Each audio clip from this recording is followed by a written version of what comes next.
drivers are going to be lined up now on that starting grid, getting ready to go racing here at Okayama. Week number 11 of 12 of Racespot TV prime time for this season. Next week, we head ourselves to the Brickyard, the Indianapolis Motor Speedway. The one time we go to Indianapolis and I'm not there to be able to commentate. You know. We're just saying. It's just a sad story, Will. It is. Lights go on top of the gantry. Engines, get ready.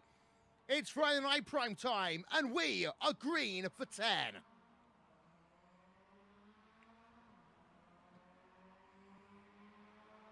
Let's get them in towards turn number 1. Can they all make it through? For the time being, the answer is going to be yes. Through turn number 1 they come for the first time. Through turn number 2 for the first time. Nice start by all drivers there. They've all made it through the first handful of corners.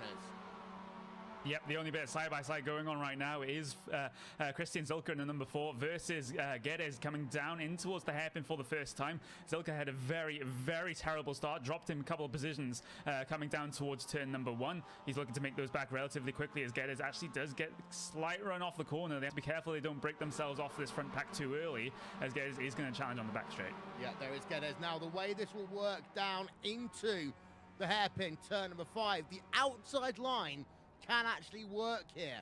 You just need to know how to do it. Although that time by, it didn't work there for Geddes. He will stay where he is for the time being, and that is down in P number 9 on track. Out front, however, it's a slightly different story because you've got yourself Nunez leading the way right now by 4/10 of a second over Alberto. Oh, we got a crash.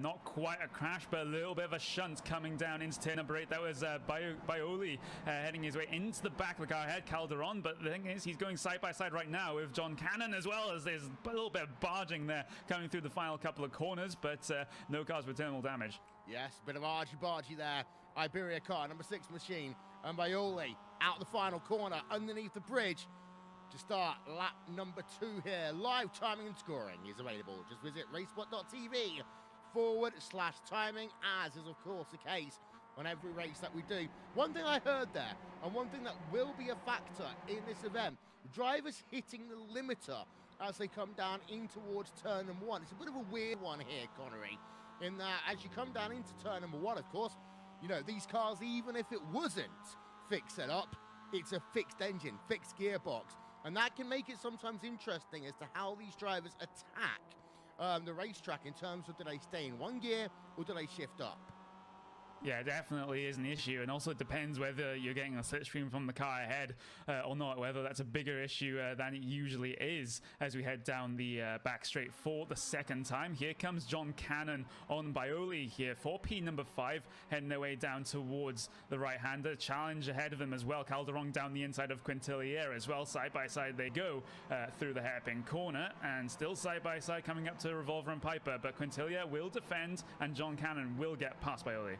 Yep, so 2 little moves there, all happening at the same time, and it all worked out well, as we're going to see side by side again. Number 6 machine, Baioli, he's going to try and work himself back down to the inside as they come through towards Redmond for the second time in this motor race. And, well, the inside line didn't really work. Now let's see what the outside line's going to do. We'll go on board then with that driver in P number 5 of John Cannon. Had to do a kind of double move there into the corner. I think he was worried about the fact that that inside line would have been taken away from him. But what this is doing, it is allowing your top 3 drivers now to pull away. Yeah, that wasn't a second guess. That was actually a little bit of contact from Baioli from behind, but Baioli will have another chance around the outside this time at turn number 1. So Cannon's going to have to defend the inside line here, track out nicely if he can, and the car's not on the outside, but he has to abort tracking out because Baioli still has his car there. Baioli with the inside line, possibly for the left-hander, but he gets the door shut in his face. Yeah, indeed so. So there is Baioli. We're back on board with him then, as we're already lap number 3 of 10 here in this motor race. And well, Baioli just taking a bit easier there as they work themselves through turn number 4, Atwood curve.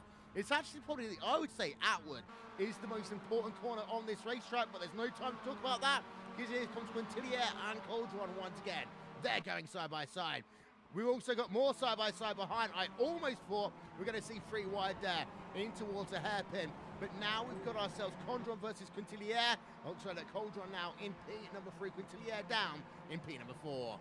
Oh, it was so close coming down into the turn number 5 hairpin between Zilka and John Cannon, because Zilka went so deep on the brakes to get past Bioli. He almost ran himself into the back of John Cannon's car, so that one was very, very narrowly avoided, which explains the strange noise that I made as they head their way into Redmond and into Hobbs for the 3rd time now. And this pack hasn't really spread out. Apart from the top 2, the rest of this pack is still pretty much all together. Actually, our car turned around. That was Till Studka in the number 10.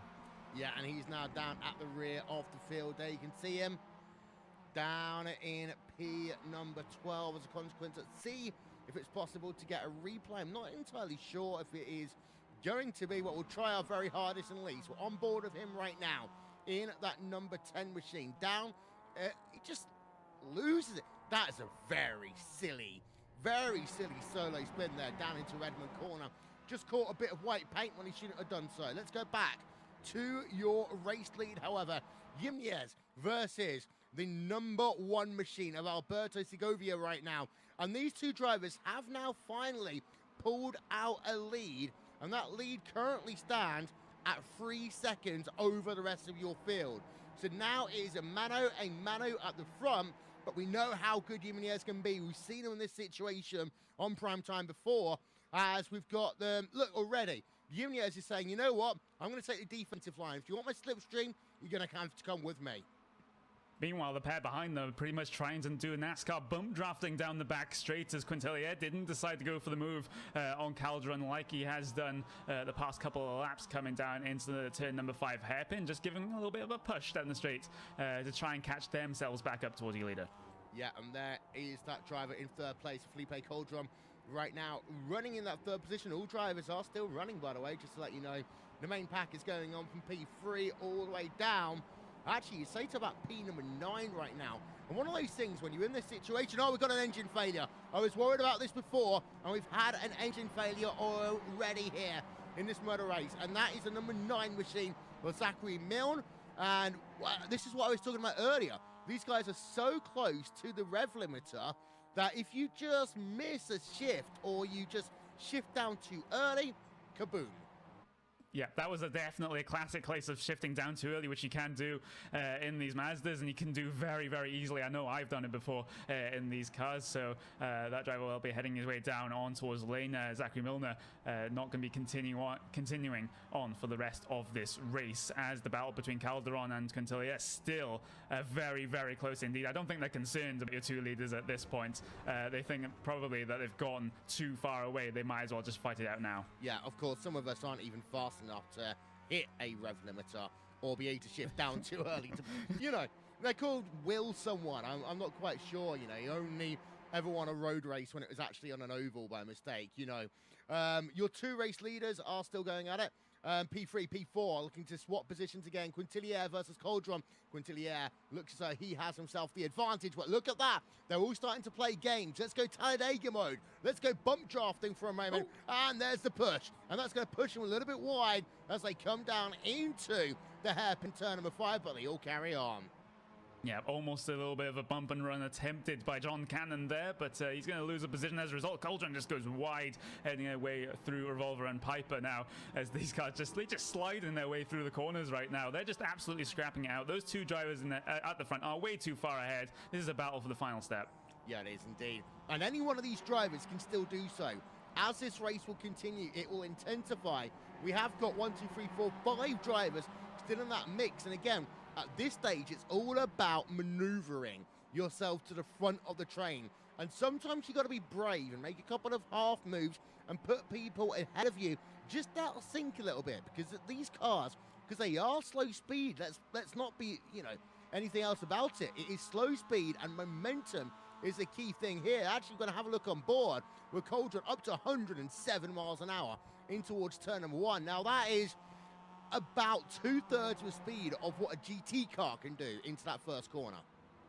Yeah, but it doesn't make this fighting any less exciting. As in your second pack, the driver I'm keeping most of my attention towards is Zilka, because he's been going very, very deep on the brakes inside pretty much every single braking zone. He's getting a little bit nervous, and I wouldn't be surprised if he tries to sling one down the inside, either here, which he gets very close to the back of John Cannon there, just basically pushing him all the way through the corner. He's just fighting for that inside line coming off the corner. They will go 2x2 down the back straight. Will we see a 3 wide in this situation as they all file back in? What does Caldron do? He's going to give his man a little bit of a bump at the front there. Going to try maybe to go around the outside. Here comes John Cannon with the run as well. Does he stick it down the middle there? There's enough space, but a little bit too risky for lap number 6 as Quintilio will take the inside line. Yeah, and Zilka used that as an opportunity there as well. He got a bit of draft from Quintilio as they headed themselves through the hairpin, and they almost make contact again. Zilka's going to be pushed just a little bit wide there as they work themselves through Revolver. 1, 2, 3, 4, 5, 6 drivers, all separated by pretty much nothing. They're all dancing right now as they're working themselves on lap number 6, the end of lap number 6 of 10 here in this event. The driver I'd have to say I'm most disappointed about is this one, the one in the number 6 machine, Brioli, who's fallen down into P7. Yep, he has. He did qualify 5th and just dropped those couple of spots there. But you have to say, being at the tail end of the train isn't this too bad, as actually the 2 drivers ahead just dipped 2 tires into the grass there, into the dirt, in fact, into the gravel on the exit of that corner. Caldron has the run into turn number 1, but he's again going to back out of that. And John Cannon, just as a result, had a little bit of a look, but still not confident enough to sling one down the inside there. But I think we'll be seeing that on the last lap. Yeah, indeed, sir. This last lap will be intense, of course. Official iRacing rules are in effect for this motor race, so things like incident points will potentially become a factor. Get too many of them and you will be disqualified from the motor race. Quintillier in 3rd place, Cauldron in 4th, Cannon in 5th, Zilka 6th, and Brioli in 7th place right now. All drivers are still running. Zachary Milne has come on pit road. He has got himself some repairs done. He is back out on track. There is a look at your race lead, separated by 1/3 of a second. Behind there is the main pack that we've been spending our time talking about, and it is the car before. No, it's not. Let's go down the inside then. If you're on the 3 machine of Cauldron, and he's going to make the move there in the hairpin, and he should have it covered off by the time they come down a Revolver. Indeed, he does. Yeah, John Cannon actually losing 2 positions, and that was a hopeful move down the inside for Zilka. I don't think he actually meant to actually sling one down the inside there. He just broke a little bit later than the rest of his competitors. John Cannon, while he was trying to file back in line, just kind of spooked Zilka, and he had to know where to go apart from the inside there, as they're still fighting on the live pictures here, heading their way through the final couple corners, through turn number 9 of Hobbs, and Zilka still trying to track onto the back of Quintillier, and Caldron still trying to get away. I don't think he's broken the draft, though. No, he has not. Cauldron there, he did make that big move, as I say, down into the hairpin over Quintillier, was able to make it work for Revolver. That's what gave him the bit of separation, but it's not going to be enough as we now come down towards lap number 8 of this race even. 1, 2, 3, 4, 5, still all there in the line. Let's talk very briefly, though, whilst we have the chance, about your 2 race leaders. Yimnes has led every lap here today. Sergiova has tried to put the pressure on. Is this a waiting game then between the 2 Iberian drivers? Yep, I think it's definitely a waiting game for Sergiova. He's going to wait for that draft pass on the final lap coming down the back straight. Of course, that doesn't necessarily mean that you get the position at the end of the lap, but I think it's his best chance right now to do something about your race later. Yep, so there are those 2 heading themselves down into hairpin once again. Behind Cauldron, Quintillier, dancing. The dance they've been doing all race long. It's like a high school prom going on right now. In towards hairpin again, around the outside. Tries Quintillier, but this will leave the door open for Christian Zilk right now.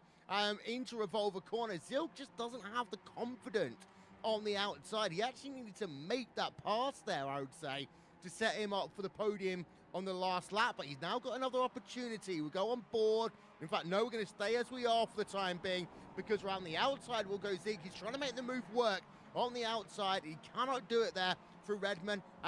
He has got a better run, though, into Hobbs, and this will give him the inside line for the next 2 corners. In fact, what you can do now is move Zook maybe up into 2nd place. They're going to be side by side, but whilst they're doing this, They've almost lost a draft to Cauldron ahead of him. Silk does get himself up into fourth, but look at this. Again on the attack will be Quintilier as they'll come down in towards turn number 1. Let's go properly 3 wide for the first time today. 2 laps to go in this motor race. Last of the late breakers. Zilk will get it, and then Brioli looking to try and come back into play right now over the driver of Quintilier. Quintilier does, however, just about hold on to P5, but in that one sequence of corners, Zilk et al. Lost 1.2 seconds over Cauldron.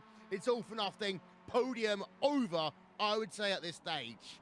Well, fantastic stuff on this penultimate lap as Bioli was trying to defend from John Cannon coming down into the turn number 4 hairpin, and now for the second to last time they'll head down this back straight where the draft is oh so powerful. They're a little bit too strung out to perhaps make any move apart from John Cannon here. They all try to swerve, all try to break each other's draft. There's actually battle for the race lead right now. David Pena Jimenez versus Alberto Segovia. Segovia's going to have to make it around the outside at Revolver, but he's not going to be able to. Just a couple more opportunities for him to get himself past. Meanwhile, the pack has just safely got themselves through turn number 5. Yeah, let's go on board and take you over for the moment then as they come down. 1 lap and 4 corners to go. Redman. And you can see all of a sudden that number 1 machine starting to get aggressive, breaking later into Redman. He's going to try and get on the power earlier through Hobbs. Into Mike Knight corner, turn number 10. Be careful, don't cut the curb too much. You can get a slowdown if you do so. Last corner, turn number 11. White flag is out then. 1 more lap to go here at Okayama. And from here on in, I would say anything can happen, Connery. Yeah, that is the exact phrase I would use as well. So no opportunity for Segovia to get himself into P number 1 coming down to turn number 1. What about the pack behind? They are still a little bit too strung out to be fighting.